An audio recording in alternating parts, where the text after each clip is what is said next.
Hello everybody and welcome back to Fewladelphia, where we've got big plans today to fill in this massive gaping hole between Fewhaven and Gordie Bay. And my goodness, you guys had so many ideas for what we could do here. I just want to shout out a few of them. Kira liked the idea of Gordie Bay having a football team with their stadium in that space. Could name it Gordie Bay Buccaneers or something like that. Dashboard Fairy also liked the idea of a football field right smack bang in the middle of it. Paparium suggested the empty area really needs an NYC style central park with a big artificial lake right in the middle, or maybe something antique and well preserved. I'm going to come back to that idea in just a second. Page of Aquarius also wanted to see a city park with maybe a pocket of upscale office zoning in the corner, maybe some government buildings, but definitely keep it green. Keeping it green seemed to be the theme. We've got Martin Hune also wanted a rather dense natural forest, maybe somewhere that people could escape to get away from the city. And then Jay Stokes mentioned an area that I did in Oregon, which was a favourite of his, with the tile shop, plant nursery, recycling centre, that kind of thing on the outskirts of the town. There were just so many ideas. I've been filtering through them and trying to come up with a plan. And here it is. The centre focal piece of this area is actually going to be a castle ruins. So we're going to keep this really green, very heavy lack of trees in this area. I've been looking around Google Earth. We'll come back to that for some ideas. But we're going to do a lot of terraforming around these ruins, a few little extra features here and there for some castle walls and getting that in to make it look appropriate. So that's going to be the centre focal piece of this area, really making use of this hump that we have here. And then in the rest of it, because there were just so many of you who wanted a central park, I'm hoping the castle could kind of feature as part of this big park, but we are going to have a massive green space, and this area will probably be more densely forested. We may even have a tennis club and that sort of thing just hidden away in the corner of it, some extra features in the corner. We're also then, again, because it was mentioned so many times, going to have a football club for Gordie Bay this time on the edge of the park. And this is going to be surrounded by a very small new build UK style housing estate.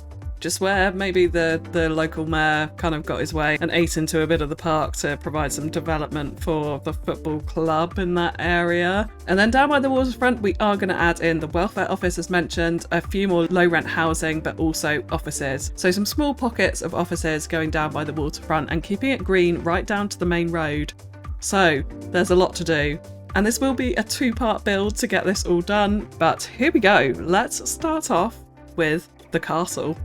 So I'm going to start with a little bit of terraforming, because what I want is the castle to be up on this peak over here, but this is all a little bit too much, because when I was looking at Google Earth at specifically Old Sarum, which is a old, well, heavily ruined castle near Salisbury in the UK, it's very much up on a mound. There is lots of little moats going around it. The hills are quite steep towards it, and most importantly, there are no hills around it.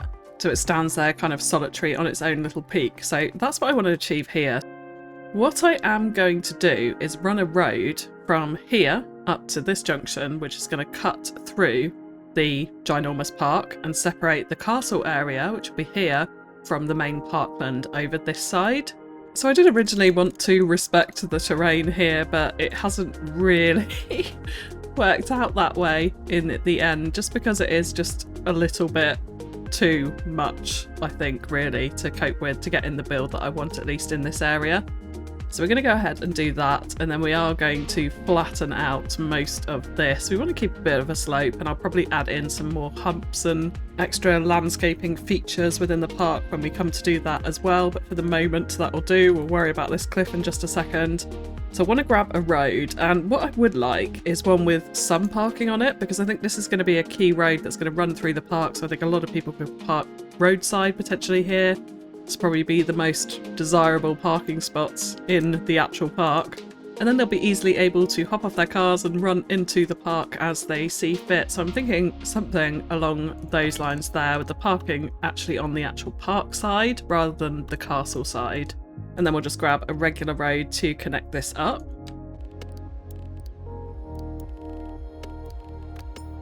And same thing this end. So like that. So that's going to well and truly split our big park area into two. And then we can go ahead and start shaping out the landscape here a little bit. So what I do want, actually, we're gonna place in the castle first. So let's go to find it. Now, I'm not going to use the big medieval castle tourist attraction because it is 4.8 million. We cannot afford it. We also haven't actually unlocked tourist attractions as of yet. So what I'd really like here is actually this ruins, because I feel like this will be quite a nice little feature on the outskirts of Fewhaven and definitely act as a nice divider between Fewhaven and Gordie Bay. Maybe once upon a time there was a rivalry here and some kind of war broke out and that's how the castle got destroyed. That's what I'm going to say in terms of the lore and history of this for Fewladelphia. So let's go ahead and use the peak that was originally there on the map like this. And then what I am going to do with move it is just raise it up a little bit. So we're going to give it a little bit more prominence than what was here in the landscape. Not too much, nothing too drastic, but I'm going to say something along those lines, just so that it is really prominent and visible from different areas of the city. So in particular, actually, if we head back over to our train station here, are we going to be able to nicely see it on the hillside? We are. So I think that that will probably work well as the height level that we go for here. Now clearly this looks ridiculous. I definitely don't want all of the pine trees around it, so let's go ahead and remove those. I'm going to remove all these decorative bushes as well, I think. And we'll just trim that back. I don't mind the loose stone, it's almost like the walls have collapsed. Now I've left the entranceway pointing out to this side, and this is quite important. Hopefully this sort of roughly lines up with this road here. We could probably tilt it a little bit more actually, because what I would like to do is run a really long straight kind of Roman road and the pedestrian access, which is going to run up to the castle from here. And without all of those trees as well, it means that those ruins are a lot more prominent, which I like. And we're going to do some castle walls and things like that around it, but the first thing I do want to do is shape this landscape. So we're getting something similar to what we just saw on Google Earth around Old Sarum, so rings and layers of moats and that sort of thing.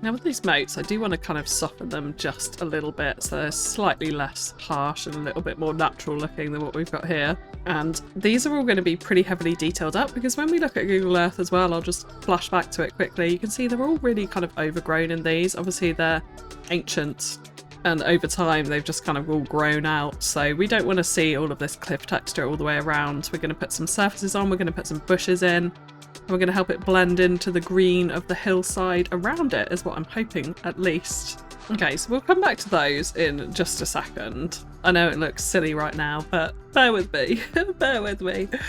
And then we're going to add a pedestrian road right up in through this castle here, because what I would really like is to actually see some people up here in the castle. So I'm going to add it in one of our new tiny little parks that we got from the latest update. I'm thinking probably this one with a couple of food stalls and some tables might be quite nice. There's a few different options we could go for, some covered picnic tables maybe even. Could even be this as a centre focal point within the castle. I'm definitely thinking this is a case of something like, if you're in the UK you'll know English Heritage has come over and taken it over, so there's some modern entities around the castle to make it kind of palatable for visitors ultimately. So I'm thinking I'm going to put a visitor centre down here. So this is going to kind of be where the main car park is, and they can walk up to the central road or the central path that is going to lead them up into the actual castle itself. And we're going to bridge over a lot of these steep bits too, which I think will be fun at least. So let's grab an alleyway road. I just want to check out the terrain here too to make sure we're not going too crazy with anything here. And we're going to bring out a small entrance into the visitor centre, and then want to find a suitable commercial asset for this. This would actually be perfect. I think you could imagine there's some toilets and some information, a little tourist gift shop in here. So I think that works pretty well. Don't know what signage we've got on it. Oh, furniture. Wonderful. Well, we can come up and trim that back a little bit later on. And then let's go in and see what car parks we could add here, because I'm thinking nothing too big. I'd like to keep it pretty simple. So we could even start using some of the alleyway roads. So we could add in parking this way, which I think we will do because that actually looks pretty good. Then we can kind of mirror that and come back this other side with another stretch of it. We can leave a little green border in between like that. And then obviously we'll need to change the direction of that and also add in a connection between these two sections here as well. So I think that'll give us a nice, relatively small, low-key car park here. Let's just trim off that end, and then we've got our visitor centre. We can add in a pathway up towards the road here. We'll come back and detail that in just a second, but let's come on to the actual road itself.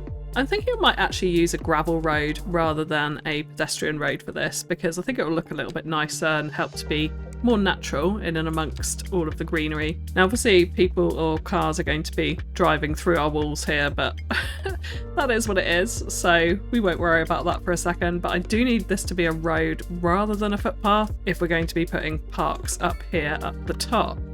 So then of course we want to bridge over the moat like that. Now that is incredibly steep. Not actually sure what angle that was, but let's just lift this up a little bit so it's slightly less extreme. Of course this is where people would walk up rather than cars, so I kind of don't think it's unrealistic. I've walked up some super steep hills to get up to some castles that I have been to. Corfe Castle, if anyone's been there in the UK, that would be one of them pretty recently. So now let's force this one to the ground as we come down here, and we can reshape the landscape a little bit in a second. And we'll go into another bridge section. Minus 12.3 is not as severe. And then we're going to bring this all the way down to the end here. And we will snap it straight in like that. So it's not coming perfectly out towards this road, but it's not too far off. And we could, of course, thinking about it, actually just upgrade this road. So it's a tinsy tiny bit further over, so it does actually line up. Now the one thing is this texture. Whether we like that or not, or whether we should just switch to an alleyway road, I'm not too sure. Okay, change of plan. We're going to update it to a pedestrian street. I feel like having the same type of road going up here is going to be quite important. We could always transition actually to our gravel road as we go into the castle at the top. So we'll leave that like that for a second. But I think this is just going to look a lot nicer having that consistency up the slope, and I realise again right now it looks fairly terrible, but it'll come together. I have every hope. Okay, so let's drop in a park at the top here, and I definitely think this one is probably going to be pretty appropriate for here. We may get rid of the tiles. Not too sure about having the tiled area up in the top of the castle here. I do wonder whether we should maybe have something like this up the top as well, just a tiny little park. I mean that actually snaps to the road, so yeah, we'll back on the tiles, but that gives us two park options now at the top of this hill, which I think will work quite nicely. And then the other thing we can do as well is come in here and expand the park areas that we have from these assets, and this should hopefully mean that people will actually sort of mill around these other spaces. Maybe we should be keeping it within the castle walls, but well, we'll see how this goes.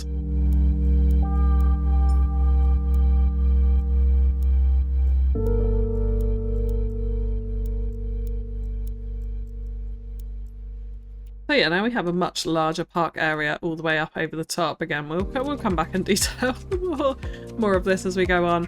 But I just want to talk about the moats now and how we're going to do that, because there is a surface that I really like, which is actually a farming surface. But we've got mud filler here. This is one of them that we could possibly use on these cliff faces. So you can see here, it just kind of muddies it up a little bit. But the other one that I'm thinking of maybe is this kind of straw flat, not that one, this one, which then if we add bushes over it, or even this one that's a little bit browner, if we add some bushes over it, I think it's going to help to feel quite natural. I am leaning more towards the mud filler because I think that that's going to look a little bit better with our bushes over it. But we'll have a little play around with that when we come to do the detailing and finish it off. But I think that's going to be a nice change up to the colour variation of the regular cliffs. So one more thing I want to talk about before we come on and actually make this castle area look half decent, I'm sweating a little bit, I won't lie, is castle walls and how we're going to actually approach that. So if we come into nature, we've got these standing stones, and what we can do with these is we can use advanced line tool here, find a spot that's kind of out of the way, because I think I'm going to work on the landscape a little bit before I actually put these in for real, but we can use these to create kind of broken down castle walls to an extent. So if I make them super, super close, and we'll put random rotation on as well, although random rotation doesn't seem to be working when it's this close together. So yeah, there we go, they are randomly rotated like that. Then we can go through and do another one, and this is going to seem a little bit insane, but bear with me, bear with me. And then we can go through and do another one of these, like this. And then we get this kind of big stone wall that's come out of the shade, and you can see the other side. Because then with Move It, what we can do is we can grab all of these pieces. Let's go to Marquee Tool. We can lower them right into the ground, and then we can come through and kind of grab some of them and drop them down, or even raise them up a little bit, just to give ourselves a little bit of height variation as we go through the wall, to make it look a little bit more realistically broken and run down. Now the top isn't ideal, I get it, with all the various stone things, but I think it's a kind of nice alternative to creating a ruined wall. So this is what we're going to do in a few different locations, so not the whole way around, but a few different locations as we go around this outer moat area. And I think I am going to smooth this up as well, because it's too many moats for my liking. But let's crack on and detail up our castle and our visitor centre, and then we're going to move on to the next area, which is going to be the garden centre.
got there in the end. It's kind of the effect that I wanted, with the sort of semi-old moats and a bit broken down and the walls and things around it, but I still am not too sure about this big kind of cliff texture moat in the middle.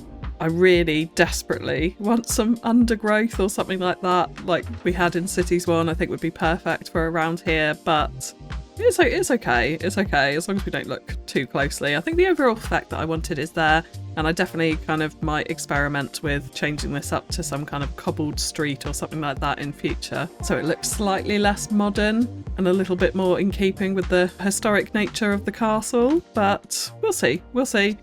I think the big thing that actually saved it was actually lowering the castle down a tiny bit from where I had it, because those cliffs were very extreme to start off with, so this feels a little bit more natural, and we still get really nice views from across the city on it as well.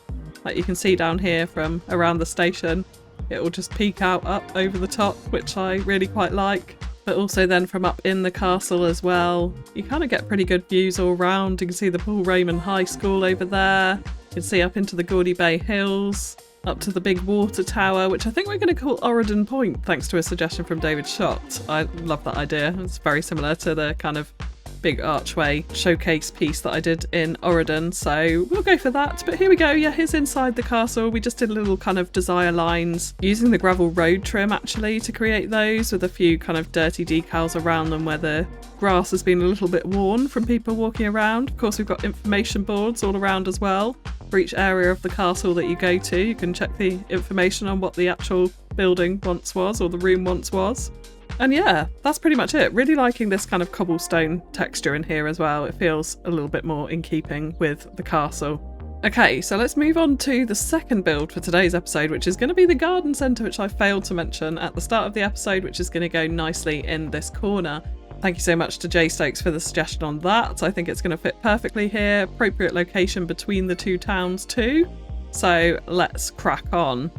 So for this, I want to have quite a large car park outside the front. I want to have a really nice frontage to our commercial unit, and hopefully quite a reasonably sized big one, but still low density here. So we're talking no more than 2 floors probably to the garden centre. And then out the back we'll have some greenhouses, lots of props to indicate the sort of beds of plants that you can go in and choose from, maybe some garden sheds and other garden furniture that they could pick, and potentially even a cafe if we can squeeze it in. I'd also quite like to do a kind of delivery yard area to it as well if we have the space, so let's find out. So let's go ahead and choose a commercial asset that's going to be suitable for the frontage to our building. So I don't really want one with car parks on it already, because we're going to be adding them in. I mean, of course we could better bulldoze them off, that's not a problem. So I'm thinking of something quite wide. Actually, this would be pretty much perfect because it also doesn't have kind of side access to it. So we could put 2 of these together to form a really long, big front to our building. So let's go ahead and do that. So we'll place one in, and then we're also going to place in another one right up next to it. We're going to want Anarchy on for this, and then let's grab move it, and we can just move these in together so they're nicely kind of fused as one building. We'll need to do some better bulldozing work on the back there. We also want to make sure they're the same height as each other, which would help. But something like that I think will make a great frontage for us. And then let's go ahead and add in a car park. So I'm going to get an alley road here, and we'll drag out an entrance, probably back from here, I think. And then this could kind of go down the side towards the delivery area, but also out the front this way. And then we can create some nice car park patterns in the middle of this. I don't think we want to connect it up there. I think we'll leave it something like that. So then let's go ahead and grab our parking lot roads, because I can't get over the fact that these are now in Cities 2. It's such an improvement. Such an improvement. And I think what we will do as well is make them kind of, they're going to be one-way roads in it, but we'll make it a system so they have to go up and down a certain direction. I think would be appropriate for that. And then maybe we do add in one smaller section here just to fill this space, which is 2-way. Something along those lines, and then we can kind of continue this on, I think, over this side just a little bit. We don't want to go too excessive with it, so something like up to there. And then if we do a similar road on this side, so let's line it up with both of those. We'll drag it into there, and then we can just simply connect them up at the end here.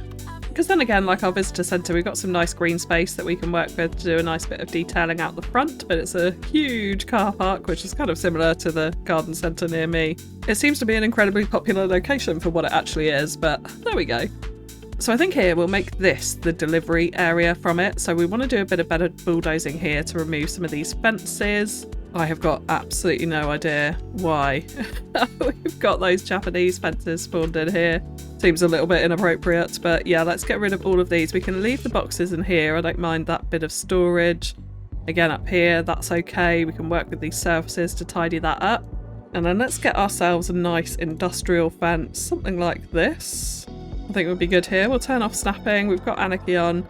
And then we can create ourselves a yard. We'll leave a little gap in between this and the raised highway because I think we probably want to do a slight green border or something like that rather than going right up to that retaining wall. But we can bring this fence all the way down to this point like that, and that'll be our delivery area. And then we'll have the area for the customers here too. So I think we will actually snap back into that and kind of draw our fence up this way. But before we do that, actually, I do want to go ahead and put in the greenhouses. So we're going to use the agricultural extractors, I think, for this, because I think that's probably going to be the best thing that we can use here. And we want to make it pretty big, so I'm thinking probably this one's quite long. It could fill the space nicely, actually. So let's turn off snapping to roads for starters. And then let's turn this round. Which way is going to be the front? That's the big question here. And it's not very clear, but we do have a little box on that side. So let's perhaps put it in this way, like that. And then what we can do is grab our fence again and finish off our customers area yard around here. But then I think at this point we're going to change actually to a nicer fence here. So I'm thinking maybe something like this, something a bit more decorative. We want it relatively high though. I think we'll go for this one because if we bring this out this way, we have got a side door on the side of the asset here, which I think might be quite nice to add in a little cafe yard around this side or something to that effect. So if we just pull out a small area, something along those lines, we do need to flatten the terrain a little bit here. Then we can put some cafe tables and the such like, because then they could sit at the garden centre in the cafe and look up at the castle. I think that might be quite nice. And then this will be the area that we fill with lots of flower beds and sheds and garden tables and other things you might expect to buy at a garden centre. So lots of tidying up to do around here, lots of detailing to finish it off, but that's the general principle, and I think it's going to fit the space and look pretty cool once we're all done.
So here we have our garden centre, and this was quite fun actually to put together. And you'll notice I also put invisible pedestrian paths down these little sections here, and people are actually using them, which is wonderful, although it's made me realise my tram poles are way too tall, so I will drop those down after I have finished recording today before the next episode. And we got a few people parked, but they're all in that end of it for some reason at the moment, but there we go. I went with Wofford's because I found this sign that looked like a kind of outdoor boots, outdoor centre maybe, garden centre maybe, I don't know. It's the closest I could find. There was one with a tree on it, which looked kind of cute, but it was a sawmill forestry industry one, so I wasn't too sure about that. And then we do have Fresh Pots Coffee Shop down the end here, of course, with their little coffee garden out the side here, in which you can sit and, well, actually you can't look up at the castle probably because the trees are blocking it, but you're within view of it at least. And then of course we go into our garden centre area, so I've tried to put an assortment of garden furniture in here, including barbecues, heaters, deck chairs, tables, sheds, pergolas, hot tubs, play equipment, more sheds, fountains, greenhouses, goodness, yeah, loads.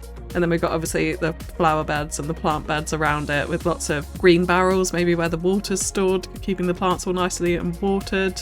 I've noticed that one now sitting on top of the flower bed there, so we'll go and change that. But just a few little barrels and things lying around at the end. I'm thinking they're bargain bins maybe for people shopping. We've also got some garden rooms down the side here and some of the larger fountains, and then of course the big greenhouses that people can go into as well. And then over here there's the delivery yard. Pretty simple, just containers and crates. I've tried to keep it neater than I usually do in industrial areas, so slightly less trash or more just a tiny bit contained to this area over here with the trash containers. And tried to kind of finish off these white lines as well, which is one thing that does really annoy me with the alleyway roads. They just suddenly stop very abruptly, so I kind of wanted to continue those on and smudge that out a bit, which is okay, but it's not perfect. I also put some big signs here on the motorway side, on the highway side, because I thought that was quite a nice little advertising opportunity. And of course, some more signs down the front here as well. Yeah, pretty simple, but a nice little effect, I think, having this in the corner. You can definitely, hopefully, at least tell what it is, and that it's its own kind of singular unit. So it's a nice way to incorporate different ideas into your commercial units. And again, thank you for Jay Stokes for remembering the Oregon build, which was much more extensive than this, but this is a sort of smaller feature of that, I suppose.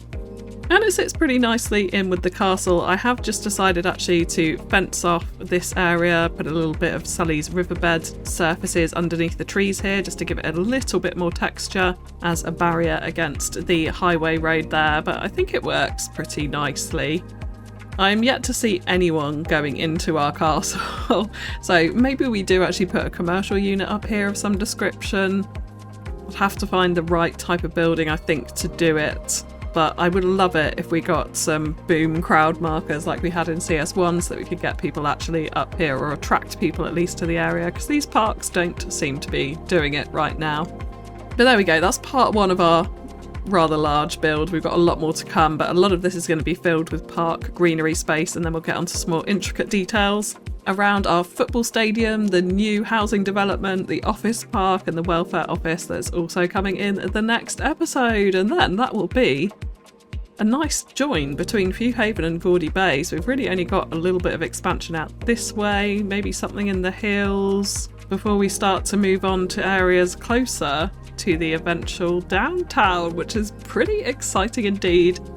As always, keep your suggestions coming in the comments below. I would love to see them. Do you like the idea of what we're going to do in the second part of this episode? I will have started to record it already before this episode goes out, but we can always make changes if you think there's something better or something might not work. Let me know. But if you have enjoyed the episode, likes, comments and shares are really greatly appreciated and really help the channel. If you want to support the channel any further, have a look in the description below. There's ways via Instant Gaming for cheap gaming codes, Patreon and of course YouTube membership. But that's all from me for now, so thank you so much for tuning in, and I'll catch you again next time. Bye bye!